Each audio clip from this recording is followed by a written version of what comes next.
안녕하세요. 오늘 소개해드릴 책은 카밀라 팡의 자신의 존재에 대해 사과하지 말 것입니다. 이 책은요, 자폐 스펙트럼 장애와 ADHD를 가진 한 과학자가 세상을 이해하기 위해서 자기만의 사용 설명서를 만들어 나가는 그런 여정을 담고 있어요. 저자가 이런 말을 해요. 나에게 과학은 그냥 연구 분야가 아니에요. 사용 설명서 없이 태어난 내가 이 지구라는 행성에서 살아남으려면 반드시 필요한 도구죠. 와, 정말 강렬하지 않나요? 이 문장 하나가 이 책의 모든 걸 말해준다고 해도 과언이 아닐 겁니다. 인간 사용 설명서, 혼란스러운 세상을 항해하는 과학의 힘. 정말 그렇지 않나요? 사람의 행동이라는 게 왜 이렇게 복잡하고 또 예측하기 힘든 걸까요? 바로 이 지점에서 저자에게 과학은 이 혼란스러운 세상을 헤쳐나가기 위한 일종의 생존 지침서, 그러니까 인간 사용 설명서가 되어준 거죠. 자, 여기 이 그림을 한번 보실까요? 저자는 과학을 정말 독특한 방식으로 사용해요. 예를 들면 머신러닝으로는 어떻게 더 나은 결정을 내릴지 배우고, 연력학으로는 삶의 질서를 찾고, 또 진화론을 통해서는 왜 사람들이 그렇게 다양한 의견을 갖는지 이해하는 거죠. 이렇게 과학 법칙을 우리 삶에 직접 적용해서 인간을 있는 그대로 이해하려는 것, 이게 바로 이 책이 우리에게 보여주는 아주 특별한 접근법입니다. 자, 그럼 첫 번째 교훈으로 한번 들어가 볼까요? 생각하기, 상자인가, 나무인가? 더 나은 의사결정을 위한 새로운 방법. 우리는 살면서 수많은 결정을 내리잖아요. 어떻게 하면 좀 더 나은 결정을 할 수 있을까요? 저자는 그 힌트를 바로 머신러닝 기술에서 찾았다고 합니다. 여기 보시면 우리의 사고방식을 두 가지로 나눠볼 수 있어요.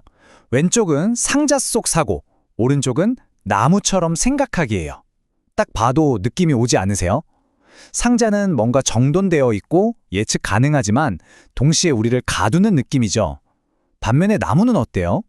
복잡하고 유기적으로 막 자라나면서 무한한 가능성을 보여주는 것 같잖아요. 이 상자 속 사고라는 건 컴퓨터의 지도학습이랑 비슷해요. 정해진 답을 향해서 가는 거죠. 질서정연해서 좋긴 한데 이게 자칫하면 우리 시야를 좁게 만들고 편견에 갇히게 할 수 있다는 거예요. 저자가 겪은 재밌는 일화가 하나 있는데요. 어머니가 사과 5개 사고 달걀이 있으면 12개 사와 라고 하셨는데 이걸 글재 그대로 해석해서 사과를 12개 사간 거죠. 반면에 나무처럼 생각하기는 어떠냐? 이건 정해진 답이 없어요. 그냥 데이터 속에서 스스로 패턴을 찾아내는 비지도 학습 같은 거예요. 복잡한 현실을 있는 그대로 받아들이면서 유연하게 결론을 찾아가는 방식이죠. 좋아요. 그럼 이 나무처럼 생각하기, 이걸 어떻게 실생활에 적용할 수 있을까요? 자, 3단계가 있습니다. 첫 번째는 변수 선택. 너무 많은 정보에 휘둘리지 말고 진짜 중요한 게 뭔지 딱 골라내는 거예요. 두 번째는 군집화. 비슷한 정보나 데이터들을 이렇게 저렇게 묶어서 의사결정 나무의 가지를 만들어 보는 거죠. 그리고 마지막, 3번째, 이게 핵심인데요. 실험하고 또 반복하기입니다.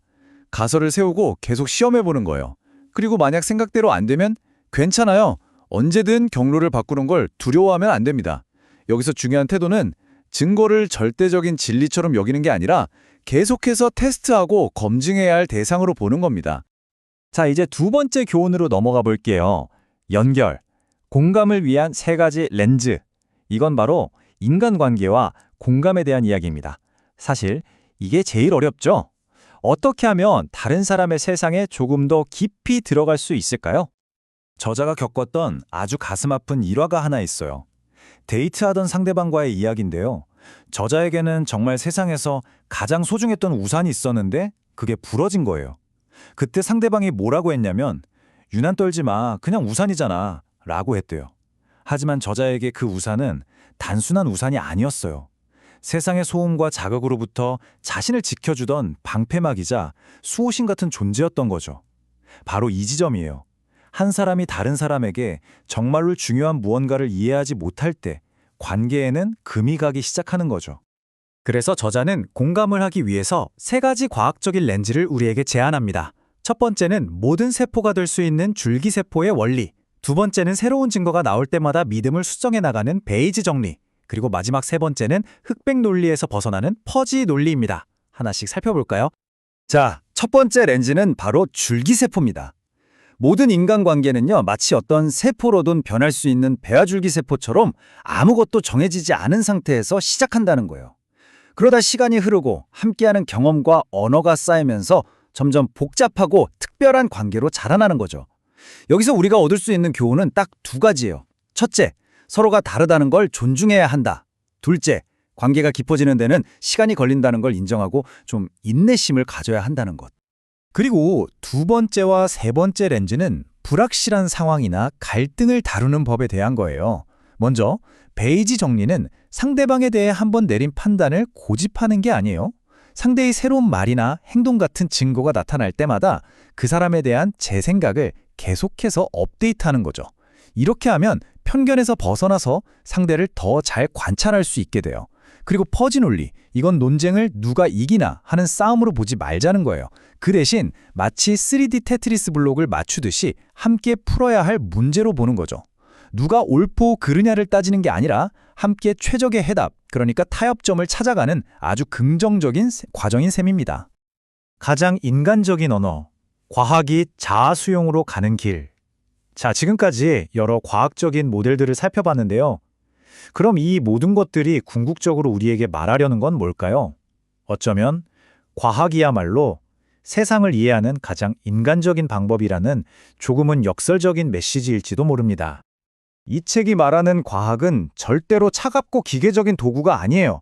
오히려 그 반대죠. 불확실한 걸 그대로 받아들이고 내 안의 편견을 계속 돌아보게 하고 이거 아니면 저거 식의 흑백 논리에서 벗어나게 도와주는 아주 체계적이고 강력한 공감의 기술인 셈이죠. 생각해보세요. 나무처럼 생각하기가 복잡한 바깥 세상을 항해하는 나침반이라면 줄기세포, 베이지 정리, 퍼지 논리는 다른 사람의 내면이라는 미지의 세계를 탐험하는 지도가 되어주는 겁니다. 그리고 저자는 우리에게 마지막으로 이런 말을 남깁니다. 자신의 존재에 대해 사과하지 말 것. 우리 모두는 다른 사람과 연결될 권리가 있고 내 존재 자체에 대해 결코 사과할 필요가 없다는 거예요. 남들과 좀 다르다는 것, 그건 결함이 아니에요. 그저 세상을 다른 렌즈로 볼 수 있는 또 하나의 방법일 뿐입니다. 그리고 바로 그 다름 속에서 우리 각자는 자기만의 고유한 인생 사용 설명서를 찾아낼 수 있는 거겠죠.